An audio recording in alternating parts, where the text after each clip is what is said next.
Coucou Lizma, dans cette vidéo, je vais parler de variables aléatoires discrètes et on va voir ensemble le chapitre 8. Je pense qu'il est important de bien comprendre les concepts de probabilité avant de penser à utiliser sa calculatrice pour résoudre des problèmes. Donc cette vidéo-là n'aura pas de calculatrice. On va aller étape par étape. Je vais commencer par la variable aléatoire discrète et puis suivre la progression de ton livre. Alors, dans ton livre, à la page 180, Hyperbole, édition 2011, pour première ESCL, tu verras qu'il y a une définition. Donc, soit E, l'ensemble des possibilités d'une expérience aléatoire. Définir une variable aléatoire sur E, c'est associer un réel à chaque issue. Mais ça, qu'est-ce que ça veut dire? En fait, ce qu'ils appellent issue, c'est chaque possibilité. Quand tu fais une expérience aléatoire, tu as différentes possibilités. Et il faut pouvoir donc associer un nombre à ces possibilités-là.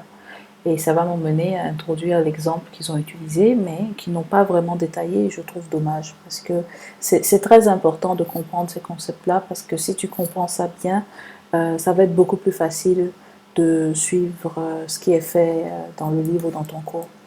Donc, par exemple, disons que tu as deux amis qui font un jeu où une pièce non truquée, une pièce qu'on appelle en général une pièce équilibrée, est lancée 2 fois de suite.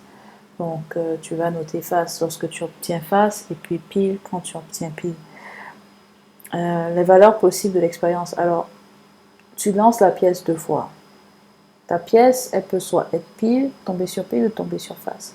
Donc, tu as plusieurs possibilités. La première possibilité, tu lances ta pièce une fois, tu obtiens pile, tu lances ta pièce une deuxième fois, tu obtiens pile. Donc tu obtiens 2 piles à chaque lancer. La deuxième possibilité, ça peut être que tu obtiens pile au premier lancer, face au deuxième lancer. Troisième possibilité, tu obtiens face au premier lancer, pile au deuxième lancer. Et puis la dernière possibilité, à chaque fois que tu lances la pièce, les 2 fois où tu lances la pièce, tu obtiens face. Bon. Donc ça veut dire que là, tu as 4 cas. Parce que chaque lancer a 2 possibilités. Et puis bon, tu peux voir que tu ne peux pas avoir plus de cas que ça ici. Puisque ta pièce n'a que 2 faces. Alors, si dans le jeu, on dit qu'on gagne 5 $ chaque fois qu'on obtient pile et on perd 2 $ chaque fois qu'on obtient face, quelles sont les valeurs possibles de gain du jeu?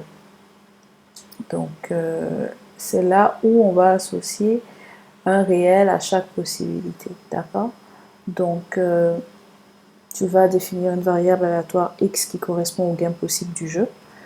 Dans le livre, ils te disent que la variable aléatoire x prend les valeurs moins 4, 3 et 10, mais c'est pas vraiment expliqué, donc je vais essayer de t'expliquer comment ça fonctionne. Donc, ton premier cas, tu obtiens pile à chaque lancer. Donc, pile et pile. PP, ce que j'ai abrégé ici comme PP. Donc, premier cas, je lance ma pièce, j'obtiens pile, donc je gagne 5 $.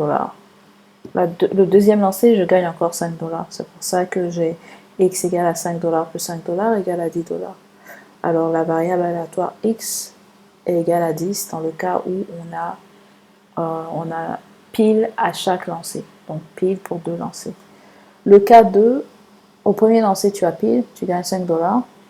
Au deuxième lancer, tu tombes sur face, tu perds 2 $. Donc ton gain, ça va être 5 $ moins 2 $. C'est ça que j'ai fait plus moins 2 pour que tu vois bien d'où est-ce que ça vient. C'est parce que je gagne 5 $, je perds 2 $, donc j'obtiens 3 $.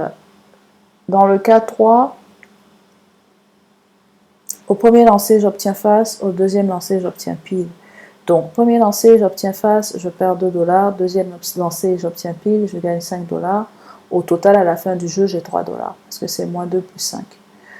Et donc, le cas 2, où tu as pile au premier lancer face au deuxième lancer, tu vas avoir le même gain qu'au cas 3 où tu as face au premier lancer et pile au deuxième lancer. Dans les deux cas, c'est 3 $ que tu obtiens.